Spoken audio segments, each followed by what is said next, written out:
Have you ever felt stuck, wondering why you can't seem to follow through? Maybe thinking something is wrong with you, and really just wanting to move forward, considering if real change is even possible? Hello, and welcome to Books to Better Your Life. If those are questions on your mind, this is the podcast for you. I'm Anne Brinkman with Better Your Life Coaching. I'm a personal growth book junkie who loves sharing my latest reads with you so you can be inspired to make change in your life. I share my takeaways from a self-development, wellness, or psychology book, then tell you how I put them into practice, and then give you a challenge to take on when you're ready. I also interview up-and-coming self-development and wellness authors to get their take on the best action-oriented and behavior change skills you can use to tackle life's challenges. Ready for change? Let's dig in.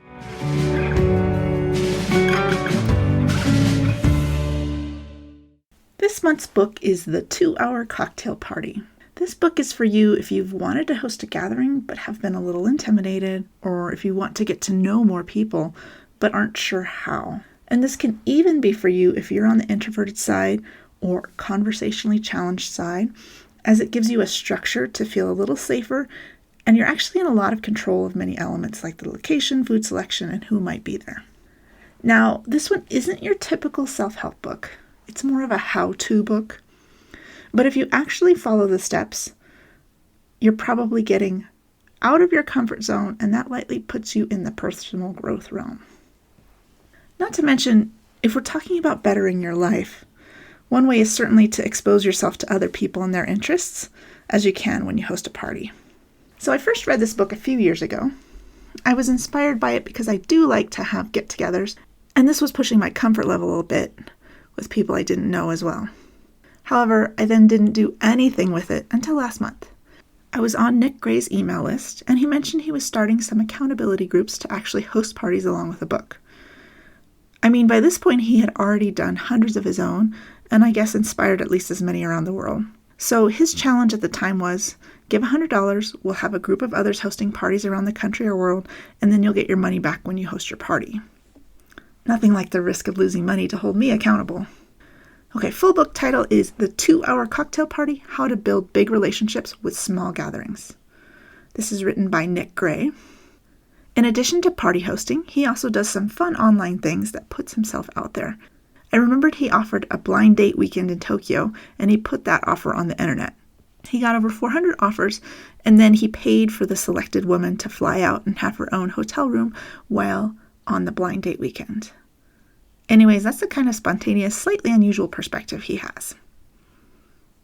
Now, this is a great book for someone new to hosting, or even as myself, I would not in any way call myself an expert, but I have definitely hosted some big enough gatherings. I have fond memories of the Santa Switcheroo with a massive gift exchange back when our complex had a clubhouse we could rent. So what I love about this book is it breaks down party hosting into a formula. When to host, what food to provide and how much, how many people to invite, when exactly to send reminders, and how to structure the party to get people talking. In the prep up to it, I definitely saw times where that accountability made it happen. I was starting by saying, shoot, it's fall and it's dark in the evening. There's nowhere I can host because we can't have it at home. So that could easily have stopped me right there. But I persisted because there was money on the line. And then inviting people and waiting for them to respond, I certainly got a little antsy of who's coming? Are they going to respond? It's been a week. They must hate me. That's where the personal growth part comes in. No, Anne, they're just busy. Or that's an old phone number you tried. And this is really what it's like to put yourself on the line to invite others anywhere. What does it mean if they accept or don't accept? What I love about this is the connection and opportunity it creates. Many of us live in communities where we don't know our neighbors. We're all darn busy and may not be going out of our way to strike up friendships. And guess what? It doesn't happen if we don't make some effort. Unless you're Ms. Congeniality, you likely aren't pulling everyone into you. For me, another benefit was I do enjoy going to meetups, and if I meet someone that I enjoy talking to, the next steps aren't really clear.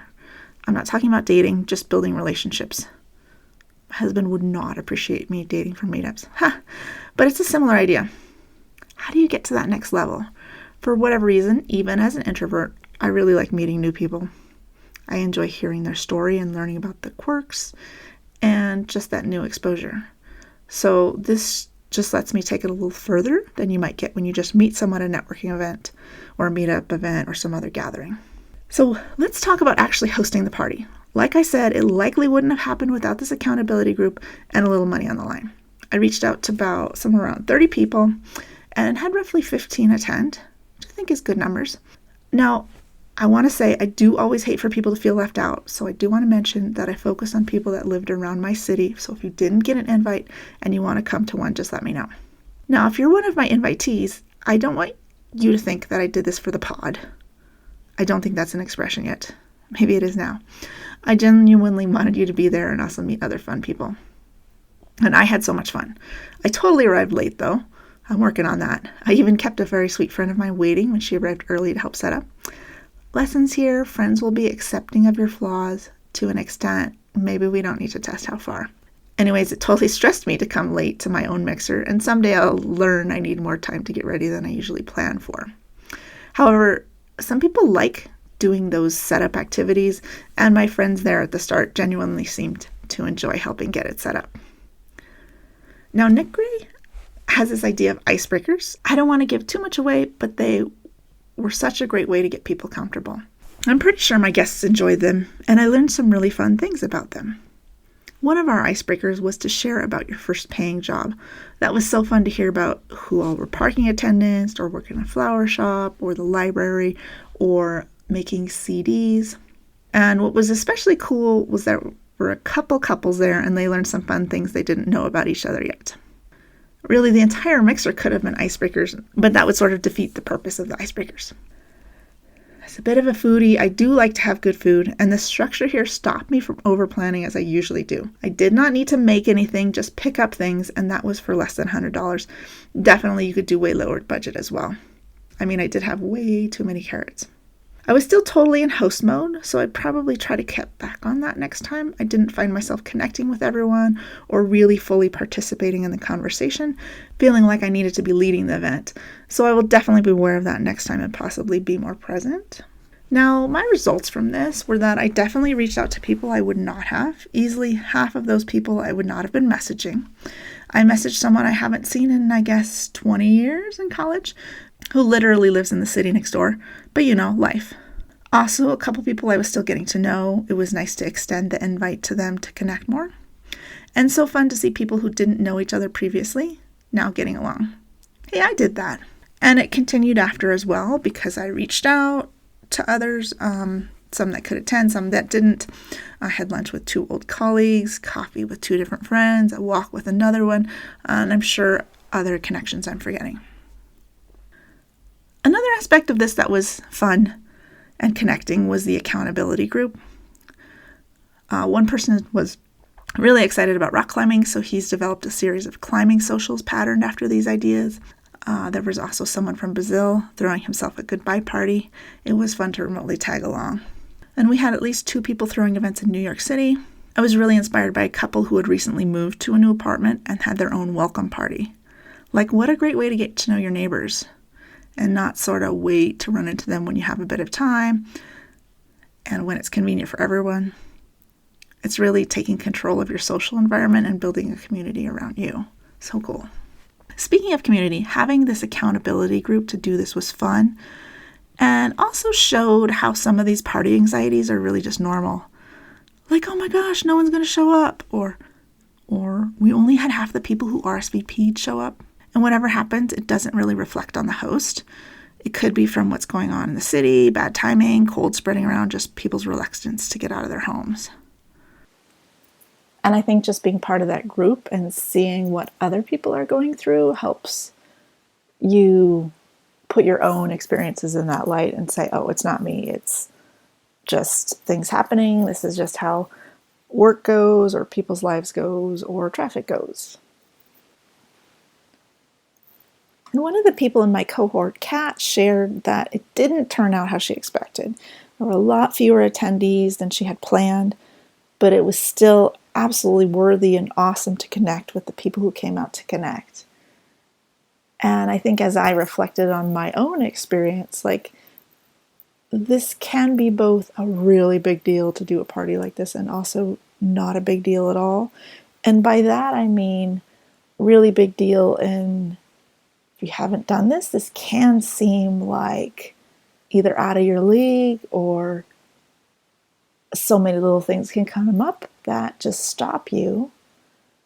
And it can also be a really big deal because being the creator of events, the person that draws people to you, the connector, the instigator, lets you choose how things happen rather than letting them happen to you, waiting to be invited to events, waiting to find the kind of event that you want to be part of, waiting to find the right people rather than creating the situation around you and bringing in people that you like, maybe you don't fully know yet, but bringing those people to you and making it happen. And I also say it's not a big deal because, hey, this book has all the steps for you. Lots of times I think we can get in that place where we just want people to tell us what to do. Just tell me the steps and I'll do them. And this is what that is. So I really want to hear if you too take this on and create a party for you.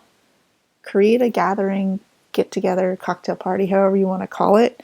Create it for you to start surrounding yourself with the people that you want to know. And I personally look forward to using it to meet more of my neighbors and really build communities. Thanks, Nick, for putting this inspiration out into the world. I found this a really special event, and people are still talking about the harmonica. And I definitely recommend you try this out, especially if it's going to get you out of your comfort zone a little and meet some new people. I do have a copy I'd love to send your way. If you'd like to be entered into this month's drawing, please go ahead and join my newsletter at www.betteryour.life. Or if you're already on my newsletter, just reply to me and let me know. You can find show notes and links to Nick Gray's book and website at www.betteryour.life/podcast. That's .life, not .com. Thanks for listening to Books to Better Your Life. If you could use some support on your own personal growth journey, please reach out. I'm an ICF certified life coach, and I help my clients with habits, mindset, confidence, and making what they want happen. I'm Anne Brinkman, and you can find me at www.betteryour.life. That's .life, not .com. Choose the contact option to send me a message and schedule a chat.